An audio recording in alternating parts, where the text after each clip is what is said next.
Hi there. Hi there. Happy Friday and blessed full moon. I thought that I would do kind of a tutorial. I'm a big advocate for womb work and womb health, and I have a practice of Yoni Steaming, and what better day to do it than a full moon when we release all our shit. So I thought I would show those of you how to do it at home.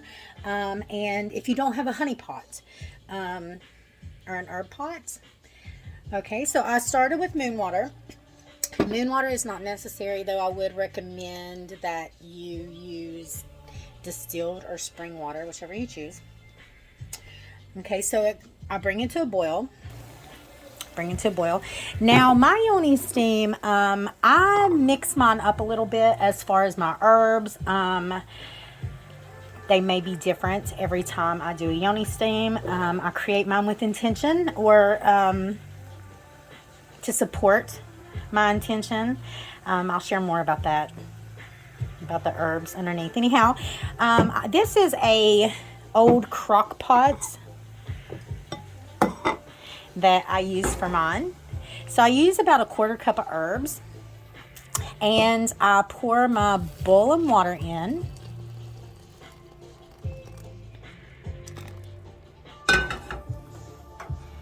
And I cap it and let the for approximately 5 or 10 minutes. You don't want it to cool down too awful much. And while that happens, I'm going to make my tea. I'll be back shortly. Okay, I got my tea ready, and my herbs should be good. And okay, so I've got my tea. I use tea because I use intention with it. This is actually one of my blends that is, I think it's the Goddess Divine blends. A candle is always great. Any crystals that you want to use.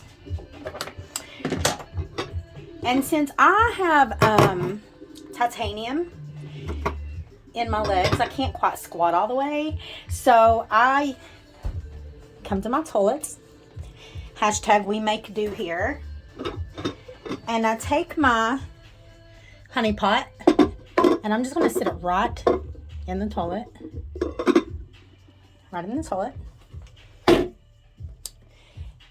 that way I can unlid it whenever. Anyhow, while I'm sitting, it's best to meditate. Maybe meditate on your attention, meditate on clearing. And the Yoni Steam actually, the steam actually infuses the metaphysical and medicinal properties of the herbs up into your womb and your pelvic floor space. It's great for various physical ailments, period problems, endometriosis, infertility. It's wonderful for sexual trauma. If you just need to clear your energy after sexual intercourse, postpartum, it's wonderful for postpartum. A woman's womb actually affects every single area of her life. If you would like to read more about that, check out the book called The Sacred Woman by Queen Afua. That book really changed my life when I started working on my womb. Anyhow, sexual energy is actually creative energy. And I had a long time problem with learning how to channel sexual energy into creative energy. So a Yoni Steam is actually great if you want to clear any energy, clear old trauma.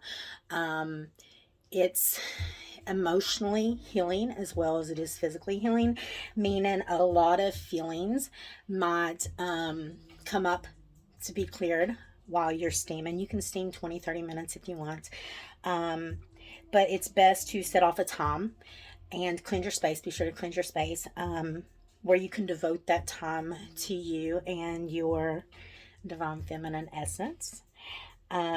Me, I usually do it naked. I do everything in my life ritualistically naked, but I'll use a robe to kind of tent over me as I do.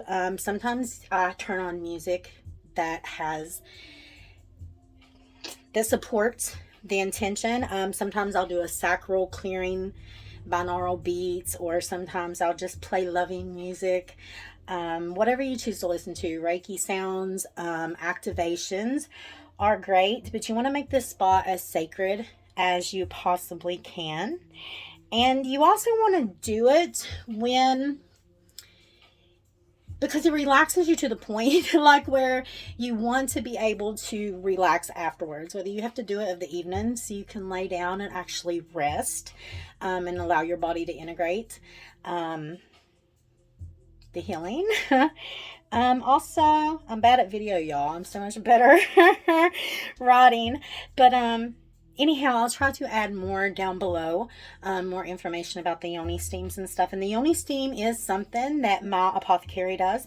I do have a general Yoni Steam, but I also create intuitively Yoni Steams to fit the intentions of my clients. Anyhow, happy steaming, y'all.